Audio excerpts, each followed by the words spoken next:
Hello friends, the tax blueprint welcomes you. The tax blueprint में आपका स्वागत है। आज द टैक्स ब्लूप्रिंट के माध्यम से मैं आप लोगों को टैली का एक बहुत इंपॉर्टेंट फीचर बताने जा रहा हूं, जिसका नाम है कॉस्ट सेंटर। आप कॉस्ट सेंटर और कॉस्ट कैटेगरीज को क्रिएट करके विद इन द ऑर्गेनाइजेशन अलग अलग सेगमेंट वाइज रिपोर्टिंग जनरेट करा सकते हैं। आप हर सेगमेंट की, हर डिवीजन की, हर एम्प्लॉय या एम्प्लॉय किसी डिवीजन, किसी कैटेगरी के डिपार्टमेंट के एम्प्लॉय की परफॉर्मेंस चेक करना चाहते हैं, वो कर सकते हैं कि कौन सा सेल्स टीम का कौन सा एम्प्लॉय क्या रेवेन्यू ला रहा है, उसके कॉरेस्पॉन्डिंग वो क्या खर्चे जनरेट कर रहा है। वो सारी चीजें आप एम्प्लॉय वाइज कर सकते हो, सेगमेंट वाइज कर सकते हो, डिपार्टमेंट वाइज कर सकते हो। आप कॉस्ट कैटेगरी और कॉस्ट सेंटर को टैली में इनेबल करिए और अलग अलग सेगमेंट वाइज रिपोर्टिंग कीजिए, जबकि प्रॉफिट एंड लॉस अकाउंट और बैलेंस शीट के फेस में वो आइटम सिंगल दिखेगी, सिंगल हेड दिखेगी। लेकिन इंटरनल रिपोर्टिंग के पर्पज पे आप सेगमेंट वाइज रिपोर्टिंग करा सकते हो। तो फॉर एग्जांपल आप मान लीजिए आपकी कंपनी टॉय मैन्युफैक्चरिंग यूनिट है और वो दो तरह के टॉयज बनाती है। एक वो जो पावर ऑपरेटेड या और बैटरी ऑपरेटेड है, दूसरे वो जो मैनुअल है। तो आप अगर ये देखना चाहते हो कि टॉय जो है मेरे पावर ऑपरेटेड बैटरी और या बैटरी ऑपरेटेड टॉयज में क्या रेवेन्यू आ रहा है, उनको बनाने में कॉस्ट आ रही है, उनकी सेल्स की क्या कॉस्ट आ रही है, तो वो सब आप कर सकते हो। और आप दूसरे साथ साथ साथ ये देखना चाहते हो कि जो मैनुअल टॉयज हैं उनकी मैन्युफैक्चरिंग कॉस्ट क्या आ रही है, उनके ऊपर सेल्स और प्रमोशन और मार्केटिंग में कितना खर्चा हो रहा है, तो वो आप कर सकते हो। जबकि सेल्स होगी कॉमन होगी, परचेज होगी कॉमन होगी, और स्टाफ सैलरी वो कॉमन होगी। यानी कि प्रॉफिट एंड लॉस अकाउंट के फेस पे आपको सैलरी अकाउंट दिखेगा, लेकिन इसमें से टोटल सैलरी में से सेल्स के लिए किस स्टाफ को कितना दिया। और आप फर्दर ये लगा सकते हैं कि इलेक्ट्रॉनिक वाले टॉय के लिए सैलरी को कितने, किस स्टाफ को कितनी सैलरी दी गई है सेल्स टीम को, और मैनुअल वाले के लिए किसको कितनी सेल्स टीम को दी गई है, सैलरी दी गई है। दूसरा, अगर मान लीजिए आप टूर ऑपरेटर के बिजनेस में, car rental tour and travel के बिजनेस में हैं और आप ये देखना चाहते हैं कि आपको जो रेवेन्यू जनरेट हो रहा है, टोटल जो सेल हो रही है, उस सेल में से डोमेस्टिक टूर की सेल कितनी है, फॉरेन टूर की सेल कितनी है, फॉरेन टूर के लिए आपको अलाइड एक्सपेंसेस कितने करने पड़ रहे हैं, डोमेस्टिक टूर के लिए आपको अलाइड एक्सपेंसेस कितने कर रहे हैं। आप अगर साथ साथ कार रेंटल का बिजनेस भी करते हैं, तो आप ये देखना चाहते हैं कौन सी कार ने, मेरी कौन सी व्हीकल ने कितना रेवेन्यू ला के दिया, किस कार पे मैंने कितने का फ्यूल कंज्यूम करा है, किस कार पे मैंने कितना रिपेयर मेंटेनेंस कराई है, इंश्योरेंस का खर्चा कितना हुआ है, ड्राइवर की सैलरी कितनी गई है, स्टाफ की सैलरी, हेल्पर की सैलरी कितनी गई है, और उस कार ने टोटल सेल कितनी करी है। तो जब हम सेल्स के इनवॉइस जनरेट करेंगे अपनी क्लाइंट को, तो वो हो सकता है कि एक महीने में आपके क्लाइंट ने चार या पांच डिफरेंट कार यूज करी हो। तो और बिल वो क्लाइंट सिंगल मांग रहा, तो अब पांच गाड़ियों का या चार गाड़ियों का सेल्स इनवॉइस एक है, लेकिन उन चार और पांच ही गाड़ियों पे फ्यूल का खर्चा अलग होगा, उसके साथ एसोसिएटेड ड्राइवर के खर्चे अलग होंगे, ड्राइवर की सैलरी अलग होगी। तो यानी कि सेल्स मेरी एक है, खर्चे पांच गाड़ियों के हैं। तो अब मैं ये देखना चाहता हूँ जो मेरी टोटल सेल हुई है, वो पांच गाड़ियों में से किस किस गाड़ियों ने कितने कितने की सेल करी, उसके अगेंस्ट किस किस ड्राइवर को मैंने, ड्राइवर के लिए, हेल्पर के लिए, फ्यूल के लिए, रिपेयर मेंटेनेंस के लिए, इंश्योरेंस के लिए क्या क्या मैंने उस खर्चे करे। तो मेरी जो टोटल एक कार की रिपोर्टिंग है, वो कार वाइज रिपोर्ट हो जाएगी। इसे बोलते हैं सेगमेंट वाइज रिपोर्टिंग या कॉस्ट सेंटर रिपोर्टिंग। आप कॉस्ट सेंटर रिपोर्टिंग कर सकते हैं। तो cost centre reporting internal decision making के लिए बहुत इंपॉर्टेंट है, कंट्रोलिंग के लिए बहुत इंपॉर्टेंट है। मैनेजमेंट पॉइंट ऑफ व्यू से देखा जाए तो मैनेजमेंट इसके ऊपर डिसीजन ले सकता है कि अगर मैं कार की ही बात करूं तो मैनेजमेंट डिसीजन ले सकता है कि कौन सी कार के साथ कंटिन्यू करना है, कौन सी कार में रिपेयर मेंटेनेंस ज्यादा आ रही है, या किस कार के ड्राइवर जो है, ऑपरेटर जो है, सही से परफॉर्म नहीं कर रहे हैं, अपनी ड्यूटी में नेग्लिजेंस कर रहे हैं, या किस कार को ड्यूटी ही नहीं मिल रही। तो आप ये सारी चीजें कॉस्ट सेंटर के माध्यम से चेक कर पाएंगे। अगर आपके पास कॉस्ट सेंटर की रिपोर्टिंग वाला सेगमेंट फीचर ऑन नहीं है, तो आप किसी को रिस्पॉन्सिबल नहीं बता पाओगे, किसी भी कार ड्राइवर को, किसी भी कार ऑपरेटर को, या किसी भी डिवीजन को आप रिस्पॉन्सिबल नहीं ठहरा पाओगे, क्योंकि आपके पास टोटल एक्सपेंस एक है, सैलरी 10 लाख रुपए, फ्यूल 2 लाख रुपए। अब किस कार में कितना फ्यूल हुआ, किस ड्राइवर को कितनी फ्यूल गई, किस ड्राइवर ने रिपेयरिंग में कितना खर्चा हुआ, मान लीजिए रिपेयरिंग का खर्चा आया पूरे महीने में 40,000 रुपए, तो 40,000 की रिपेयर में कौन कौन सी कार का कितना कितना रिपेयरिंग है, तो वो नहीं बता पाओगे अगर कॉस्ट सेंटर नहीं होगा। और अगर लेट एज्यूम कि आपने 5 गाड़ियों के रिपेयरिंग के 5 हेड खोल दिए प्रॉफिट एंड लॉस अकाउंट में, repairing car number 1, car number 2, repair maintenance car number 1, repair maintenance car number 2, repair maintenance car number 3, तो 5 रिपेयर मेंटेनेंस के खर्चे हो जाएंगे। ऐसे ही आपने सेल्स का खोला, sales car number 1, sales of service car number 2, sales of service car number 3, तो ऐसे ही 5 तो सेल्स के अकाउंट हो जाएंगे। और अगर ये तो हम रिस्ट्रिक्शन मान के चल रहे हैं कि हमारे पास 5 गाड़ियां हैं, अगर किसी कंपनी में 100 गाड़ियां हुई तो 100 सेल्स के अकाउंट होंगे, तो सोचिए प्रॉफिट एंड लॉस अकाउंट की इमेज कैसी होगी, प्रॉफिट एंड लॉस अकाउंट कितना क्लमजी हो जाएगा रादर देन इंफॉर्मेटिव होने के। तो आपको कॉस्ट सेंटर का फीचर यूज करके इंटरनली ये रिपोर्ट आप जनरेट कर सकते हो। तो अब मैं आपको बताता हूँ एक एग्जांपल के थ्रू, टैली में एंट्री करके दिखाएंगे कॉस्ट सेंटर कैसे काम करता है। चलिए अब हम चलते हैं कि मेरी एक कंपनी है the tax blueprint, engage in the car renting business. Car renting के बिजनेस में वो एंगेज है। उसके पास कार 1, कार 2, कार 3, 3 कारें हैं। उन कारों के रिलेटेड रेवेन्यू है, उन पर्टिकुलर कारों से रिलेटेड एक्सपेंसेस भी हैं, फ्यूल एक्सपेंस है, सैलरी एक्सपेंस है, इंसेंटिव्स दिए हैं ड्राइवरों को, ये सारे खर्चे हैं। तो अब हम देखते हैं पूरी एंट्री करके कि कौन सी कार ने कितनी अच्छी परफॉर्मेंस करी, किस कार से बिजनेस ज्यादा आया और ज्यादा प्रॉफिटेबल आया, देखते हैं। तो एंट्री करने चलते हैं टैली में। ये कंपनी है द टैक्स ब्लूप्रिंट, अभी कोई वाउचर नहीं है। तो आपको सबसे पहले क्या करना है, क्रिएट शो मोर, शो इनएक्टिव कॉस्ट। अगर आप चाहें तो डायरेक्ट कॉस्ट सेंटर भी क्रिएट कर सकते हैं, लेकिन अगर आप चाहें तो कॉस्ट कैटेगरी करके कॉस्ट सेंटर भी क्रिएट कर सकते हैं। कॉस्ट कैटेगरी कॉस्ट सेंटर का फर्क क्या है, कॉस्ट सेंटर है कि एक ही डिवीजन, उसके अंदर और कोई सब डिवीजन आपके अंदर नहीं है। लेकिन cost category with cost centre का मतलब है कि आपके पास 2 रेवेन्यू जनरेटिंग यूनिट है या 2 यूनिट है जिन पे आप एक्सपेंस की एलोकेशन कर सकते हैं, और उसके अंदर अलग अलग सेंटर्स हैं। तो जैसे मैंने अभी आपको बोला कि टूर एंड ट्रेवल के मुझे फॉरेन टूर है, डोमेस्टिक टूर है और कार रेंटल है। तो फॉरेन टूर में किस किस कंट्री में अपने टूर बेचे हैं, जो फॉरेन टूर है वो कॉस्ट कैटेगरी है, जो कंट्रीज है जहां से आपको रेवेन्यू जनरेट हो रहा है वो कॉस्ट सेंटर है। तो आप ऐसे ही कर सकते हो। तो अब मेरे पास जो सेंटर है कार रेंटल इनकम का सेंटर है मेरे पास, तो कार रेंटल इनकम में कॉस्ट कैटेगरी में डाल रहा हूँ, क्रिएट कैटेगरी। यस, मेरी कैटेगरी क्रिएट हो रही है, ध्यान रखिएगा, कार रेंटल। अगर मैं टूर एंड ट्रेवल की भी एंट्री करूंगा तो मेरे पास 3 कॉस्ट कैटेगरी बनेंगी, car rental, foreign tour, domestic tour. अगर मैं वो करूंगा तो एलोकेट रेवेन्यू आइटम को एलोकेट करना है, ये से नॉन रेवेन्यू को अभी छोड़ देते हैं, नो रहने देते हैं। ये आ गई।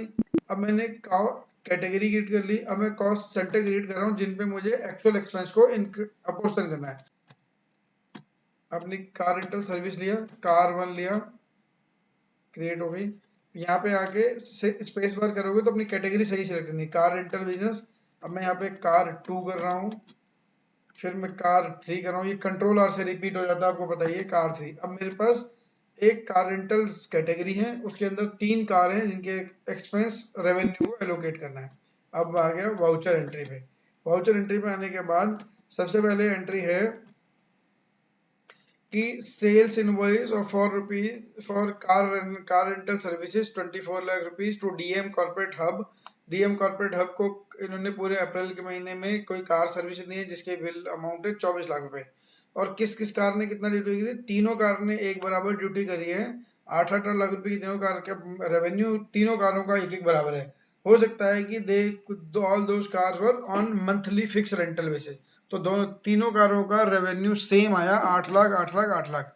अब देखते हैं एंट्री करने में इनकी एलोकेशन कैसे होती है। तो मैं चल रहा हूँ टैली पे, F8 की एंट्री आपको पता ही है, कंट्रोल एच मोड चेंज कर लो, एस वाउचर कर लेते हैं अभी, क्योंकि इन्वेंट्री वगैरह कोई है नहीं इसके अंदर। तो ऑल्ट सी मास्टर करके रहा DM corporate house, corporate hub, ये गया, ये मेरा डेटर है। तो डेटर के केस में कॉस्ट सेंटर को इनेबल करने की जरूरत नहीं है, यहाँ नो ही रहने दीजिए, यहाँ से कुछ लेना देना नहीं है, क्योंकि रेवेन्यू तो सेल से आता है। 24 लाख रुपए, 24 लाख रुपए की सेल हो गई टोटल। अब मैं यहाँ पे सेल्स लिख रहा हूँ, sales from car rental services. Car rental services मेरे को कितनी सेल्स हुई है, ग्रुप सेल्स हो गया। अब यहाँ पे पूछ रहा है कॉस्ट सेंटर इनेबल, इसको यस रखना है कॉस्ट सेंटर को। यस कर दीजिए। अब स्टॉक नहीं है, कोई बात नहीं, नो कर दीजिए, एंटर कीजिए। अब ये पूछ रहा है कार रेंटल सर्विस में या प्राइमरी कॉस्ट कैटेगरी में, तो हमने कार रेंटल बिजनेस की कैटेगरी बनाई, तो हम प्राइमरी में नहीं करेंगे, कार रेंटल में करें। कार रेंटल में कार नंबर 1 ने कितना बेच करा हमारे, as per assignment the all car are on the monthly fix basis, तो सबने 8-8 लाख रुपए का ही बिजनेस करा, तीनों कारों ने 8-8 लाख रुपए का बिजनेस कर लिया। अब भाई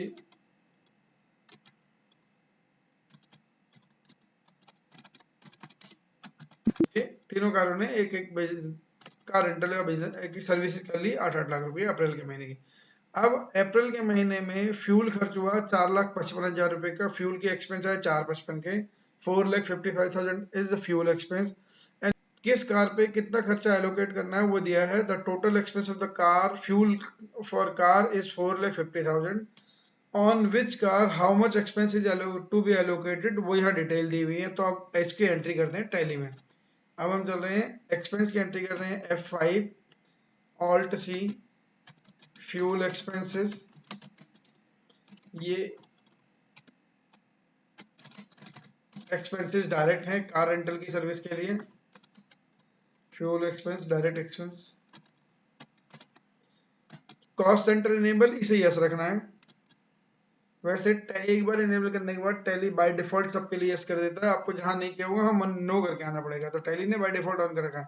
total amount 4,55,000, 4,55,000।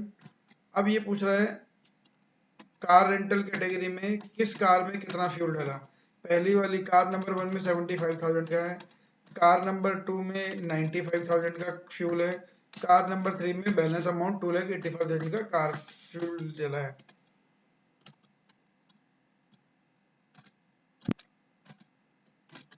Bye fuel expenses 8, ये कार पे फ्यूल एक्सपेंस हो गए। अब मैं सेम तरीके से सैलरी की एंट्री कर लेता हूँ और सेम तरीके से इन्वेंट्री की एंट्री, इंसेंटिव्स की एंट्री करता हूँ, फिर आपको दोबारा मिलते हैं।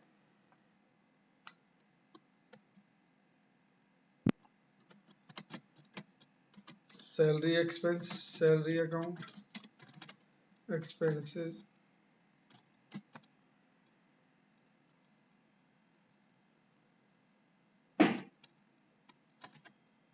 कॉस्ट सेंटर यस रहेगा। ड्राइवर को सैलरी मिली है 1,05,000 रुपए की, 1,05,000 रुपए की सैलरी है। कैटेगरी सेट के लिए कार रेंटल, कार 1 के ड्राइवर को सैलरी मिली 25,000 रुपए, कार 2 के ड्राइवर को सैलरी मिली 50,000 रुपए, कार 3 के ड्राइवर को बची हुई सैलरी 30,000 रुपए की।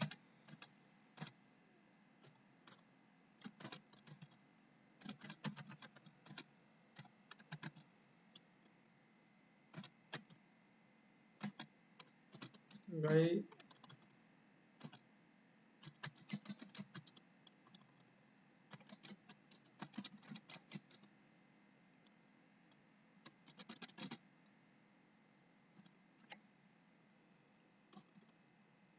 ये नेशन डाल दी मैंने, बाय सैलरी पेड, ये सैलरी पे हो गई।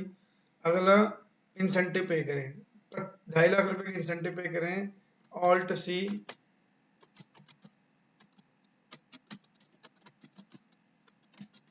इंसेंटिव ड्राइवर एक्सपेंसेस इनडायरेक्ट है आपके, ये कॉस्ट सेंटर इनेबल रहेगा हमेशा की तरह।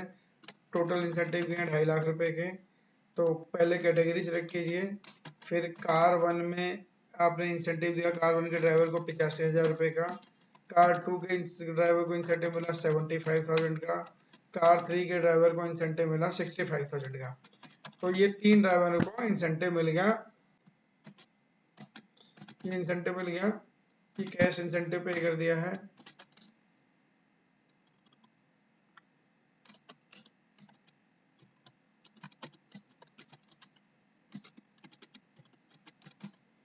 इंसेंटिव पे कर दिया। अब हमने सारे खर्चे, सारी इनकम को एलोकेट कर दिया। अब देखो पी एंड एल के फेस में चलोगे आप, तो पी एंड एल के फेस में केवल कार रेंटल इनकम है, केवल फ्यूल के खर्चे हैं, इंसेंटिव टू ड्राइवर है, सैलरी है, यानी कि पी एंड एल बिल्कुल ऐसे ही है जैसे नॉर्मल होता है। तो आपको कॉस्ट सेंटर ब्रेकअप देखने के लिए, हालांकि आप यहाँ पे भी दे सकते हो, यहाँ पे जाके कंट्रोल एच कीजिए, कॉस्ट सेंटर ब्रेकअप कीजिए, तो कॉस्ट सेंटर ब्रेकअप ही दे जाएगा। कार 1 का इतना, 4,55,000 का टोटल फ्यूल है, कार 1 का इतना, कार 2 का इतना, कार 3 का इतना। लेकिन आपको तो देखना है कि इस कार ने कितना अच्छा परफॉर्म करा। अगर यहाँ पे कॉस्ट सेंटर ब्रेकअप देखो कंट्रोल एच करके, तो केवल सेल्स का दिखा रहा है, अब यहाँ एक्सपेंस नहीं दिख रहा। तो यानी कि एक्सपेंस और इनकम दोनों एक साथ देखनी, तो आपको जाना पड़ेगा display, statement of account, cost centre, cost category, summary. अब देखिए अब क्या दिख रहा है आपको सामने, एक इमेज में सब दिख जाएगा। पहली वाली जो कार 1 है उसने 1,85,000 का खर्चा किया, एक्सपेंस इनकर हुए, 8 लाख रुपए की रेवेन्यू जनरेट करा, नेट रेवेन्यू उसके पास से आया 6,15,000। दूसरे कार ने भी 8 ही लाख का रेवेन्यू जनरेट कराया है, लेकिन 2,20,000 रुपए के उसने फ्यूल, इंसेंटिव और सैलरी लेके 2,20,000 रुपए उसके दूसरे कार के ड्राइवर पे ये खर्चा हुआ, और नेट बचत हुई 5,80,000।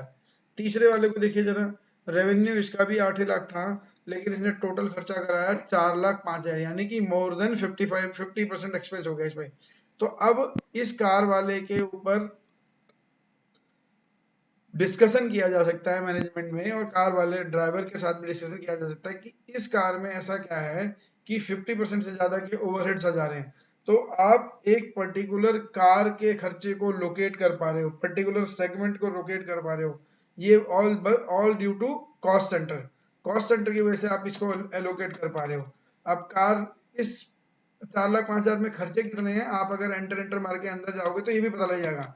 8 लाख रुपए का रेवेन्यू है, 2,85,000 का फ्यूल है, 30,000 की सैलरी है, सैलरी तो फिक्स है जो होगी होगी, इंसेंटिव भी जिस बेस पे कैलकुलेट हुआ फिक्स होगा, लेकिन फ्यूल देखिए 2,85,000 रुपए का, ऑलमोस्ट 40% के आसपास का जो फ्यूल है ये।